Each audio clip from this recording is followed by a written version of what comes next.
On May 29th, NCSoft held the first live broadcast for AION 2, titled AION 2 Night, through its official YouTube channel.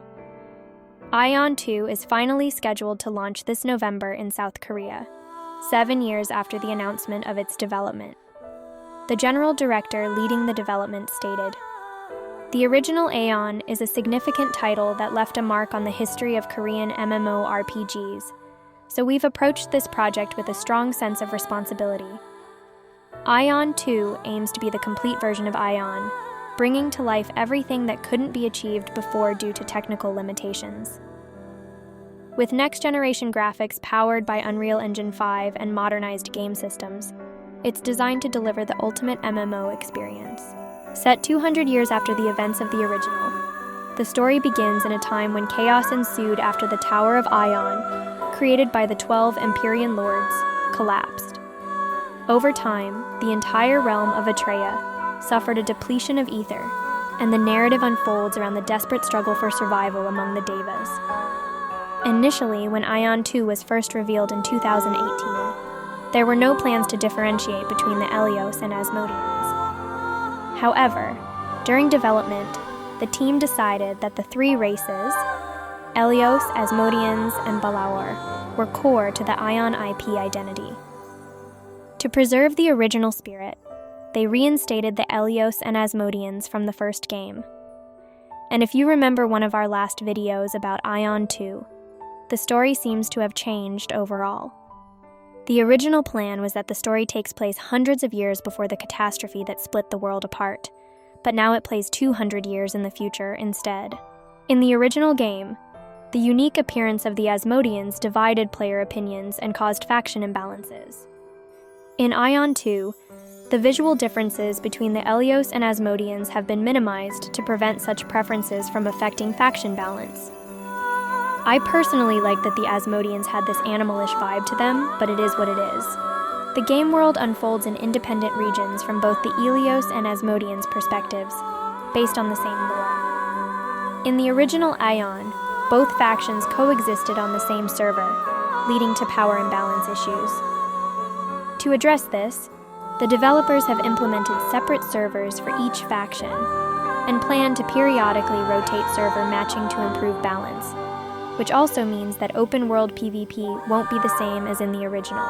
There will still be some sort of rifting, however, where you infiltrate the server of the other faction, as well as race versus race PvP, probably in the form of siege wars, but more on that will be revealed in the future. The acclaimed flight system from the original will of course also return with some improvements. Unlike before, when technical limitations restricted flying, in AION 2, players can fly freely in all regions. The developers said, "In this game, you'll be able to move freely through every visible region."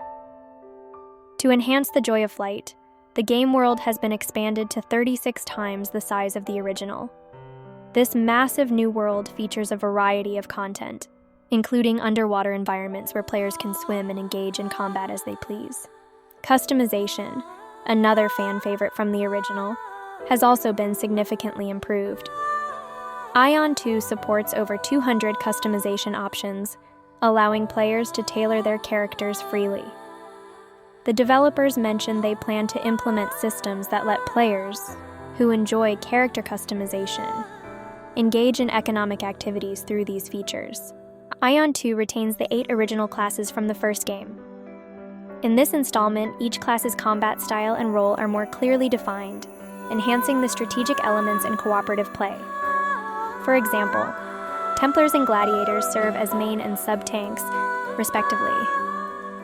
Assassins and Rangers specialize in swift attacks and ambushes using stealth.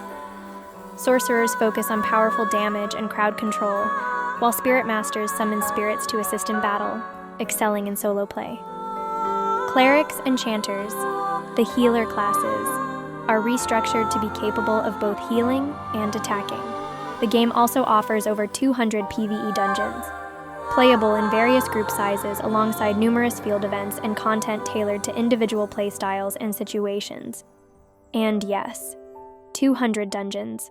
I had to double-check multiple times to make sure this is not a translation error. And iconic dungeons like the Fire Temple are also returning.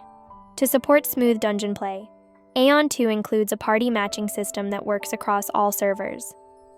It will also be possible to join ongoing dungeon runs in case that a party member drops out for whatever reason.